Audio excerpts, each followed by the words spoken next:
Hey, this is William DuVall, and I'm here with Guitar World to talk about my new album, One Alone. And I can feel you buried in my bones, and I'm afraid, but not alone till the light guides me home.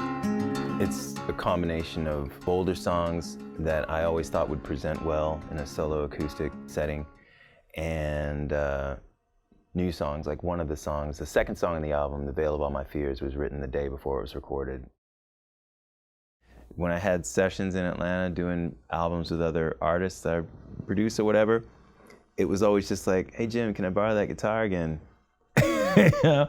Or when I'd go over to his house for dinner parties that he would have, you know, they always are trying to get you to sing something or play something, and so it was like, okay, and get the J185 off the wall, and here we go. And I just love the guitar. I was like, man, this is so great. Like, this guitar, it records well. It's just so amazing, and blah, blah, blah. So when I was doing the demo for Till the Light Guides Me Home, or what I thought was the demo, I was like, hey, Jim, can I borrow the guitar and go in? And went in and ended up with the 8 songs, and just was like, okay, well. So when the decision was made that, oh, this is an album, I think, there was just this desire to keep it consistent. It was like, well, that's obviously the guitar of this album. So when I went back in for the second recording session, used that guitar, of course. And then doing the video for Till the Light Guides Me Home, I was like, hey, it's only right, you know. Can I borrow the guitar one last time? You get the video together. But I belong in this hell I made my own.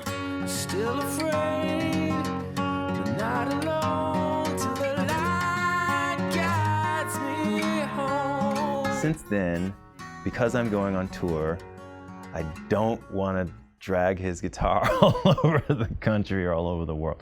So I went to Winter NAMM this past year, 2019, and found another hummingbird that I responded to in the same way that I did the one I've used with Alice on stage for years and years. I mean, it's like the twin of that guitar, and I played probably 10 guitars that day, including a number of jumbos, because I'm thinking, hey, maybe I'll get a 185 as good as Jim's, or maybe I'll get a 200 finally or something, and played a bunch of guitars, and it was the hummingbird that just like, no, it's clearly this guitar. I keep going back trying to say no, maybe not, but no, it is.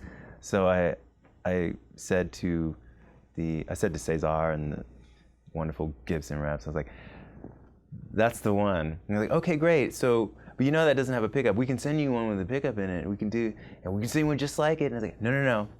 That's the one. I took pictures of the headstock serial number. I was like, no, this one. Here we go. The serial number is this. This is the headstock.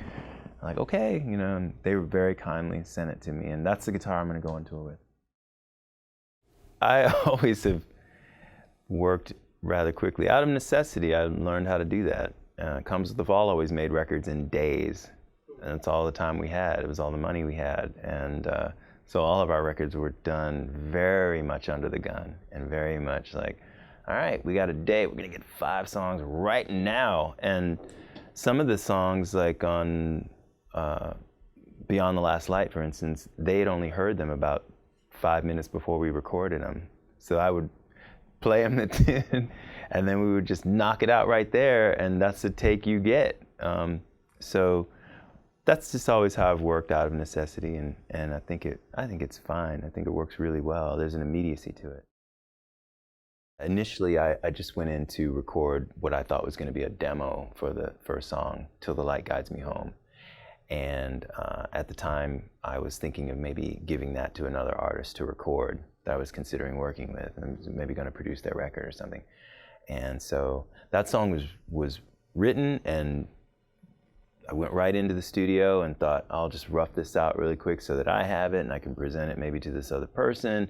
And then as soon as we were done, it laid it down in literally like a few minutes. And the engineer and I were like, okay, that's pretty good. And he's like, yeah, you might want to rethink giving that away, you know? And so I thought, okay, well, I'm here and we have the afternoon. I might as well lay down a few more things. And there's these Comes with the Fall songs that I thought could be good like this. And So we laid them down, and at the end of the afternoon, I had 8 songs, and walked out of there with just little, little disc to listen to. And so I would listen to that occasionally in the car.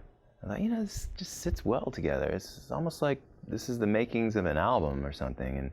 And just let that idea kick around for a while. And meanwhile, Alice is busy as always and everything. And finally, within the last couple of years, I thought, I think this is an album, and I think I should go ahead and put it out and just do it under my own name, have it be almost a complete break from anything that I've done before, or anything that I'm known for, or anything that perhaps people might expect of me. Just take the risk and jump off the cliff and go for it. And so at that point, I went back into the studio, because I was like, 8 songs is fine, but it's not enough. Went back in, and like I said, it was like New Year's Eve 2017 going into 2018, and laid down a few more songs, one of which was written the day before, and here we have the One Alone album.